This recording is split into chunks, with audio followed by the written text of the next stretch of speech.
Hello and welcome to the YouTube channel sport for education. ਅਤੇ ਇਸ video ਵਿੱਚ ਅਸੀਂ ਕਰਾਂਗੇ CBSE ਜਮਾਤ 12ਵੀਂ ਦੇ ਵਿਦਿਆਰਥੀਆਂ ਦੇ ਲਈ ਤੀਜਾ ਸੈਂਪਲ ਪੇਪਰ। ਆਓ ਸ਼ੁਰੂ ਕਰਦੇ ਹਾਂ। 80 ਅੰਕਾਂ ਦੀ ਪ੍ਰੀਖਿਆ, 3 ਘੰਟੇ ਦਾ ਸਮਾਂ। ਸਭ ਤੋਂ ਪਹਿਲਾ ਭਾਗ ਹੈ ਪੜ੍ਹਨ ਕੌਸ਼ਲ, ਜਿਸ ਵਿੱਚ ਅਣਡਿੱਠਾ ਪੈਰਾ ਤੇ ਆਪ ਸਾਰਿਆਂ ਦੀ ਸਕਰੀਨ ਦੇ ਸਾਹਮਣੇ ਅਣਡਿੱਠਾ ਪੈਰਾ ਲਿਖਿਆ ਹੋਇਆ ਆ ਰਿਹਾ ਤੇ ਆਪ ਸਾਰੇ ਵਿਦਿਆਰਥੀ ਸਕਰੀਨ ਨੂੰ ਪੌਜ਼ ਕਰਕੇ ਅਣਡਿੱਠੇ ਪੈਰੇ ਨੂੰ ਪੜ੍ਹ ਸਕਦੇ ਹੋ। ਫਿਰ ਅਸੀਂ ਪ੍ਰਸ਼ਨ ਉੱਤਰ ਕਰਾਂਗੇ। ਆਓ ਹੁਣ ਅਸੀਂ ਕਰਦੇ ਹਾਂ ਪ੍ਰਸ਼ਨ ਉੱਤਰ। ਪਹਿਲਾ ਪ੍ਰਸ਼ਨ ਹੈ, ਮਨੁੱਖ ਦੇ ਜੀਵਨ ਦਾ ਕੀਮਤੀ ਭਾਗ ਕਿਹੜਾ ਹੈ? ਇਸ ਦਾ ਉੱਤਰ ਹੈ ਵਿਦਿਆਰਥੀ ਜੀਵਨ। ਵਿਦਿਆਰਥੀ ਦਾ ਸਭ ਤੋਂ ਵੱਡਾ ਫਰਜ਼ ਕੀ ਹੈ? ਵਿੱਦਿਆ ਪ੍ਰਾਪਤ ਕਰਨਾ।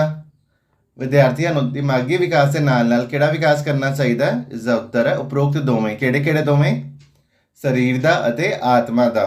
ਅਗਲਾ ਪ੍ਰਸ਼ਨ ਹੈ, ਪੜ੍ਹਾਈ ਦਾ ਅਸਲੀ ਅਰਥ ਕੀ ਹੈ? ਇਸ ਦਾ ਉੱਤਰ ਹੈ ਮਨੁੱਖ ਦਾ ਸਮੁੱਚਾ ਵਿਕਾਸ। ਅਗਲਾ ਪ੍ਰਸ਼ਨ, ਬਹੁਤ ਸਾਰੇ ਵਿਦਿਆਰਥੀ ਇਸ ਜੀਵਨ ਨੂੰ ਕੀ ਸਮਝਦੇ ਹਨ? ਮੌਜ ਮੇਲਾ ਅਤੇ ਹੱਸਣ ਖੇਡਣ ਦਾ ਮੌਕਾ। ਪੈਰੇ ਦਾ ਢੁਕਵਾਂ ਸਿਰਲੇਖ ਚੁਣੋ। ਵਿਦਿਆਰਥੀ ਜੀਵਨ। ਕਿਹੜੀ ਬੁਨਿਆਦ ਉੱਪਰ ਆਉਣ ਵਾਲੀ ਜ਼ਿੰਦਗੀ ਦਾ ਮਹਿਲ ਉਸਾਰਿਆ ਜਾਂਦਾ ਹੈ? ਵਿਦਿਆਰਥੀ ਜੀਵਨ ਦੀ। ਕਿਹਨਾਂ ਨੇ ਜ਼ਿੰਦਗੀ ਦੀਆਂ ਕੌੜੀਆਂ ਅਸਲੀਅਤਾਂ ਦਾ ਸਾਹਮਣਾ ਕਰਨ ਲਈ ਆਪਣੇ ਆਪ ਨੂੰ ਤਿਆਰ ਨਹੀਂ ਕੀਤਾ ਹੁੰਦਾ? ਇਸ ਦਾ ਉੱਤਰ ਹੈ ਜਿਹੜੇ ਵਿਦਿਆਰਥੀ ਜੀਵਨ ਨੂੰ ਵਿਅਰਥ ਗਵਾ ਦਿੰਦੇ ਹਨ। ਤੇ ਇਸ ਤੋਂ ਬਾਅਦ ਪ੍ਰਭਾਵਸ਼ਾਲੀ ਲਿਖਣ ਕੌਸ਼ਲ, ਜਿਸ ਵਿੱਚ ਸਭ ਤੋਂ ਪਹਿਲਾਂ ਕਾਰ ਵਿਹਾਰ ਦੇ ਪੱਤਰ ਤੇ ਪੱਤਰ ਆਪ ਸਾਰਿਆਂ ਦੀ ਸਕਰੀਨ ਦੇ ਸਾਹਮਣੇ ਲਿਖਿਆ ਹੋਇਆ ਆ ਰਿਹਾ ਤੇ ਆਪ ਸਾਰੇ ਵਿਦਿਆਰਥੀ ਸਕਰੀਨ ਨੂੰ ਪੌਜ਼ ਕਰਕੇ ਦੇਖ ਸਕਦੇ ਹੋ ਕਿ ਅਸੀਂ ਪੱਤਰ ਕਿਸ ਤਰ੍ਹਾਂ ਲਿਖਿਆ ਤੇ ਕਿਹੜਾ ਫਾਰਮੈਟ ਅਸੀਂ ਫੋਲੋ ਕਰਨਾ ਹੈ। ਤੇ ਜੇ ਆਪ ਸਾਰੇ ਵਿਦਿਆਰਥੀ ਇਸ ਦੇ ਫਾਰਮੈਟ ਦੀ ਇੱਕ ਅਲੱਗ ਤੋਂ ਵੀਡੀਓ ਦੇਖਣਾ ਚਾਹੁੰਦੇ ਹੋ ਤਾਂ ਉਸ ਦਾ ਲਿੰਕ ਥੱਲੇ ਡਿਸਕ੍ਰਿਪਸ਼ਨ ਬਾਕਸ ਵਿੱਚ ਦਿੱਤਾ ਗਿਆ, ਜਿਸ ਵਿੱਚ ਅਸੀਂ ਚੰਗੀ ਤਰ੍ਹਾਂ ਸਮਝਾਇਆ ਕਿ ਪੱਤਰ ਤੁਸੀਂ ਕਿਸ ਤਰ੍ਹਾਂ ਲਿਖਣਾ ਅਤੇ ਕਿਹੜਾ ਫਾਰਮੈਟ ਫੋਲੋ ਕਰਨਾ ਹੈ। ਤੇ ਇਸ ਤੋਂ ਬਾਅਦ ਪੈਰਾ ਰਚਨਾ, 2 ਵਿੱਚੋਂ 1 ਲਿਖਣਾ ਹੈ। ਕਿੱਤੇ ਦੀ ਚੋਣੀਆਂ, ਰਸਮਾਂ ਰਿਵਾਜ਼ਾਂ ਦੀ ਮਹੱਤਤਾ ਤੇ ਪੈਰਾ ਆਪ ਸਾਰਿਆਂ ਦੀ ਸਕਰੀਨ ਦੇ ਸਾਹਮਣੇ ਲਿਖਿਆ ਹੋਇਆ ਆ ਰਿਹਾ ਤੇ ਆਪ ਸਾਰੇ ਵਿਦਿਆਰਥੀ ਸਕਰੀਨ ਨੂੰ ਪੌਜ਼ ਕਰਕੇ ਇਸ ਪੈਰੇ ਨੂੰ ਚੰਗੀ ਤਰ੍ਹਾਂ ਪੜ੍ਹ ਸਕਦੇ ਹੋ। ਇਸ ਤੋਂ ਬਾਅਦ ਵਿਹਾਰਕ ਵਿਆਕਰਨ, ਜਿਸ ਵਿੱਚ ਸਭ ਤੋਂ ਪਹਿਲਾਂ ਵਾਕ ਵਟਾਂਦਰਾ। 3 ਵਾਕਾਂ ਦਾ ਵਾਕ ਵਟਾਂਦਰਾ ਕਰਨਾ ਹੈ। ਸਮਝਦਾਰ ਬੱਚੇ ਮਾਪਿਆਂ ਦਾ ਕਿਹਾ ਮੰਨਦੇ ਹਨ। ਇਸ ਦਾ ਬਣਾਉਣਾ ਮਿਸ਼ਰਤ।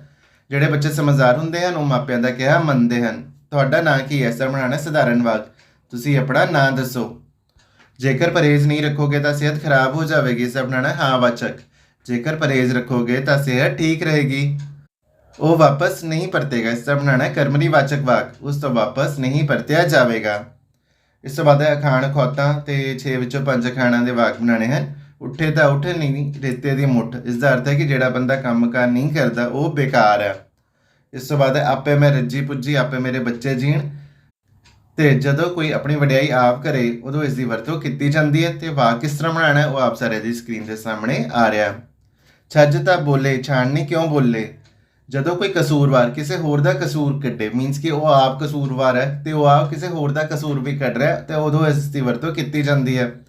ਰਾਣੀ ਆਪਣੇ ਪੈਰ ਧੋਂਦੀ, ਗੋਲੀ ਨਹੀਂ ਕਹਾਉਂਦੀ, ਜਿਸ ਦਾ ਅਰਥ ਹੁੰਦਾ ਕਿ ਆਪਣਾ ਕੰਮ ਆਪ ਕਰਨਾ ਮਾੜਾ ਨਹੀਂ ਹੁੰਦਾ। ਵਿਦਿਆ ਵਿਚਾਰੀ ਤਾਂ ਪਰਉਪਕਾਰੀ।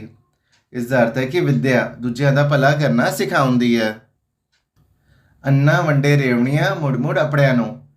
ਤੇ ਇਸ ਦਾ ਅਰਥ ਹੈ ਮਹੱਤਵਪੂਰਨ ਅਹੁਦਿਆਂ ਤੇ ਬੈਠ ਕੇ ਆਪਣੀ ਤਾਕਤ ਦਾ ਲਾਭ ਆਪਣੇ ਮਿੱਤਰ ਜਾਂ ਸੰਬੰਧੀਆਂ ਨੂੰ ਪਹੁੰਚਾਉਣਾ। ਤੇ ਹੁਣ ਅਸੀਂ ਕਰਾਂਗੇ ਭਾਗ 4 ਸਾਹਿਤ, ਜਿਸ ਵਿੱਚ ਹੈ ਪਾਠ ਪੁਸਤਕਾਂ ਤੇ ਆਧਾਰਿਤ ਪ੍ਰਸ਼ਨ। ਸਭ ਤੋਂ ਪਹਿਲਾਂ ਪ੍ਰਸੰਗ ਸਹਿਤ ਵਿਆਖਿਆ 2 ਵਿੱਚੋਂ 1 ਕਰਨੀ ਹੈ। ਦੁੱਧ ਚਿੱਟੀਆਂ ਰੰਗਦਾਰ ਮਰਮਰਾਂ ਦੇ ਗੱਲ ਕੱਤ ਕੇ ਬਾਹੀਂ, ਸੋਹਲ ਪਤਲੀਆਂ ਚੰਦੀਆਂ ਰਿਸ਼ਮਾਂ ਸੁੱਤੀਆਂ ਬੇਪਰਵਾਹੀ। ਬਿਰਛਾਂ ਬੂਟਿਆਂ ਦੇ ਪਰਛਾਵੇਂ ਨਸ਼ਿਆਂ ਨਾਲ ਗਣਾਉਂਦੇ, ਕਾਦੇ ਸੋਹਲ ਸੀਨਿਆਂ ਉੱਤੇ ਸਵਾਦ ਸਵਾਦ ਹੋ ਉਂਗੇ। ਤੇ ਪ੍ਰਸੰਗ ਵਿੱਚ ਅਸੀਂ ਲਿਖ ਸਕਦੇ ਹਾਂ, ਇਹ ਕਾਵਿ ਟੁਕੜੀਆਂ ਲਾਜ਼ਮੀ ਪੰਜਾਬੀ 12 ਪੁਸਤਕ ਵਿੱਚ ਦਰਜ ਪ੍ਰੋਫੈਸਰ ਮੋਹਨ ਸਿੰਘ ਦੀ ਕਵਿਤਾ ਤਾਜ ਮਹਿਲ ਵਿੱਚੋਂ ਲਈਆਂ ਗਈਆਂ ਹਨ। ਇਸ ਕਵਿਤਾ ਵਿੱਚ ਇੱਕ ਪਾਸੇ ਦਾ ਤਾਜ ਮਹਿਲ ਦੀ ਸੁੰਦਰਤਾ ਦਾ ਵਰਣਨ ਕੀਤਾ ਗਿਆ, ਪਰ ਦੂਜੇ ਪਾਸੇ ਇਸ ਨੂੰ ਉਸਾਰਨ ਵਾਲੇ ਮਜ਼ਦੂਰਾਂ ਦਾ ਵੀ ਦਰਦਨਾਕ ਚਿੱਤਰ ਪੇਸ਼ ਕੀਤਾ ਗਿਆ। ਇਹਨਾਂ ਸਤਰਾਂ ਵਿੱਚ ਚਾਨਣੀ ਰਾਤ ਵਿੱਚ ਤਾਜ ਮਹਿਲ ਦੀ ਸੁੰਦਰਤਾ ਦਾ ਵਰਣਨ ਕੀਤਾ ਗਿਆ। ਵਿਆਖਿਆ, ਕਵੀ ਕਹਿੰਦੇ ਹਨ ਕਿ ਰਾਤ ਵਿੱਚ ਤਾਜ ਮਹਿਲ ਇਸ ਤਰ੍ਹਾਂ ਪ੍ਰਤੀਤ ਹੁੰਦਾ ਹੈ ਜਿਵੇਂ ਚਿੱਟੇ ਸੰਗਮਰਮਰ ਤੇ ਬਾਹਾਂ ਪਾ ਕੇ ਚੰਦੀਆਂ ਰਿਸ਼ਮਾਂ ਬੇਪਰਵਾਹੀ ਨਾਲ ਸੁੱਤੀਆਂ ਹੋਣ।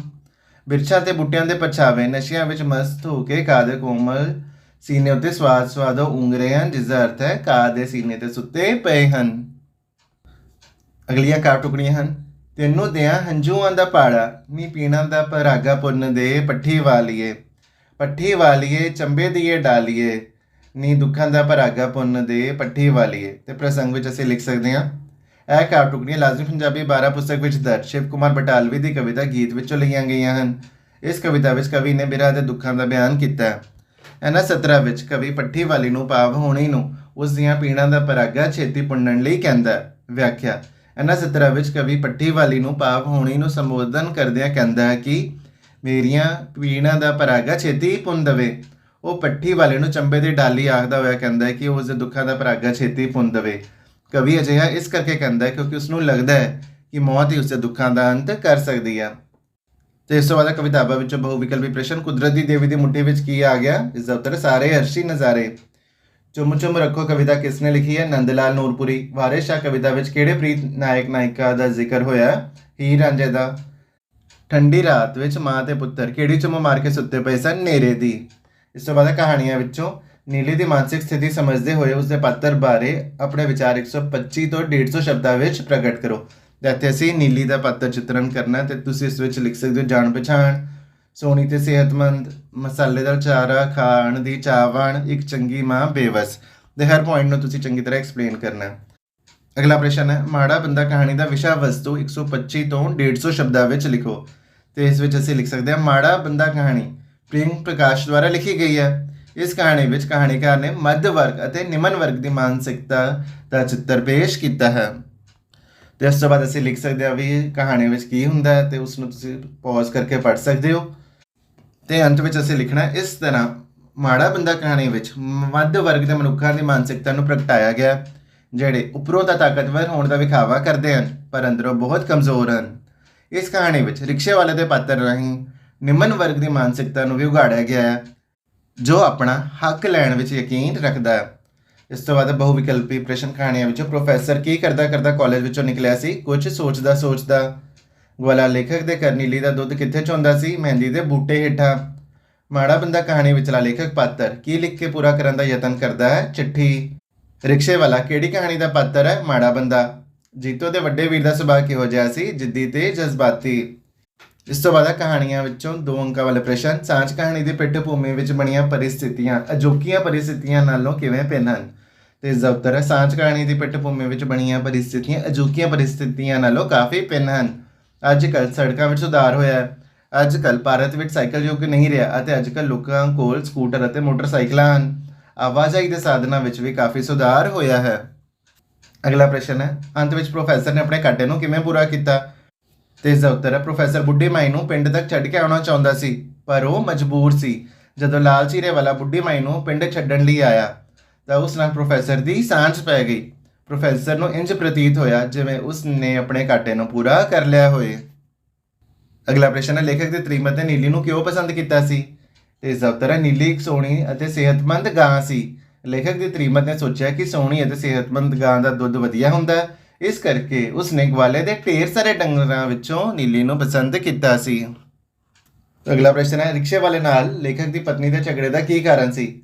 ਲੇਖਕ ਦੀ ਪਤਨੀ ਨੇ ਰਿਕਸ਼ੇ ਵਾਲੇ ਨਾਲ ਸਬਜ਼ੀ ਮੰਡੀ ਤੋਂ ਘਰ ਤੱਕ 2 ਰੁਪਏ ਤੈਅ ਕੀਤੇ ਸਨ ਪਰ ਘਰ ਪਹੁੰਚ ਕੇ ਰਿਕਸ਼ੇ ਵਾਲਾ ਅੜ ਗਿਆ ਅਤੇ 3 ਰੁਪਏ ਮੰਗਣ ਲੱਗਾ।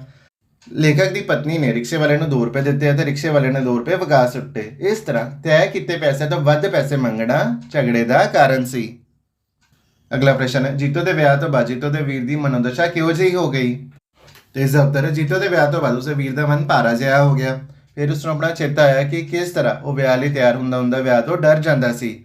ਉਸਨੇ ਮਨ ਵਿੱਚ ਇਹ ਖਿਆਲ ਆਇਆ ਕਿ ਉਹ ਉਸ ਕੁੜੀ ਨੂੰ ਕਿਸ ਤਰ੍ਹਾਂ ਅਪਣਾ ਸਕਦਾ ਸੀ ਜਿਸ ਨੂੰ ਉਹ ਨੇੜਿਓਂ ਨਹੀਂ ਸੀ ਜਾਣਦਾ। ਹੁਣ ਉਸਦੀ ਛੋਟੀ ਭੈਣ ਕਿਸੇ ਅਣਜਾਣ ਮੁੰਡੇ ਕੋਲ ਜਾ ਰਹੀ ਸੀ ਉਸਦਾ ਕਹਿਣਾ ਮੰਨਣ ਲਈ ਤਿਆਰ ਹੋ ਕੇ ਉਸਦੀ ਦਾਸੀ ਬਣਨ ਲਈ। ਉਸ ਨੂੰ ਭਾਈ ਅਤੇ ਗਵਈਏ ਦੇ ਵੈਰਾਗ ਵਿੱਚ ਪੜ੍ਹੇ ਸਲੋਕ ਅਤੇ ਗੀਤ ਚੇਤੇ ਆ ਗਏ। ਉਸ ਨੂੰ ਇਹ ਗੱਲ ਵੀ ਚੇਤੇ ਆਈ ਕਿ ਉਸਨੇ ਆਪਣੀ ਭੈਣ ਨੂੰ ਕਦੀ ਕਿਸੇ ਗੱਲੋਂ ਤੰਗ ਨਹੀਂ ਸੀ ਰੱਖਿਆ। ਤੇ ਹੁਣ ਹੈ ਸੱਭਿਆਚਾਰ ਵਿੱਚੋਂ ਬਹੁ ਵਿਕਲਪੀ ਪ੍ਰਸ਼ਨ, ਜਗਰਾਵਾਂ ਦੇ ਮੇਲੇ ਦਾ ਨਾਂ ਰੌਸ਼ਨੀ ਕਿਉਂ ਪਿਆ? ਚਿਰਾਗ ਬਾਲਣ ਕਰਕੇ। ਗੁਰੂ ਜੀ ਦਾ ਮੁਗਲਾਂ ਨਾਲ ਯੁੱਧ ਕਿਸ ਦੇ ਕਿਨਾਰੇ ਹੋਇਆ? ਤਾਲ। ਵਿਆਹ ਵਿੱਚ ਨਾਨਕੀ ਚੱਕ ਲੈ ਕੇ ਕੌਣ ਆਉਂਦੇ ਹਨ? ਨਾਨਕੇ। ਖਿੱਦੋ ਖੁੰਡੀ ਦੀ ਥਾਂ ਹੁਣ ਕਿਸ ਖੇਡ ਨੇ ਲੈ ਲਈ ਹੈ?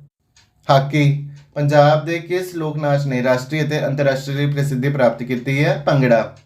ਤੇ ਇਸ ਤੋਂ ਬਾਅਦ ਹੈ ਵੱਡੇ ਉੱਤਰਾਂ ਵਾਲੇ 3 ਵਿੱਚੋਂ 2 ਪ੍ਰਸ਼ਨ ਕਰਨੇ ਹਨ। ਪਹਿਲੇ ਸਮਿਆਂ ਵਿੱਚ ਮੁੰਡੇ ਤੇ ਕੁੜੀ ਦੇ ਜੰਮਣ ਤੇ ਰਸਮਾਂ ਰਿਵਾਜ਼ਾਂ ਦੇ ਪੱਖ ਤੋਂ ਕੀ ਵਿਤਕਰਾ ਸੀ?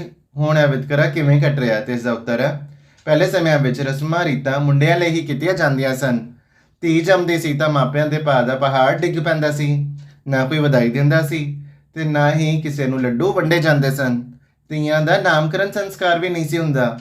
ਪਰ ਹੁਣ ਧੀਆਂ ਪ੍ਰਤੀ ਦ੍ਰਿਸ਼ਟੀਕੋਣ ਬਦਲ ਰਿਹਾ। ਹੁਣ ਧੀਆਂ ਪੜ੍ਹਨ ਲਿਖਣ ਤੇ ਕਮਾਉਣ ਲੱਗ ਪਈਆਂ ਹਨ ਅਤੇ ਉਹਨਾਂ ਦਾ ਘਰ ਵਿੱਚ ਸਤਿਕਾਰਯੋਗ ਸਥਾਨ ਹੋ ਗਿਆ।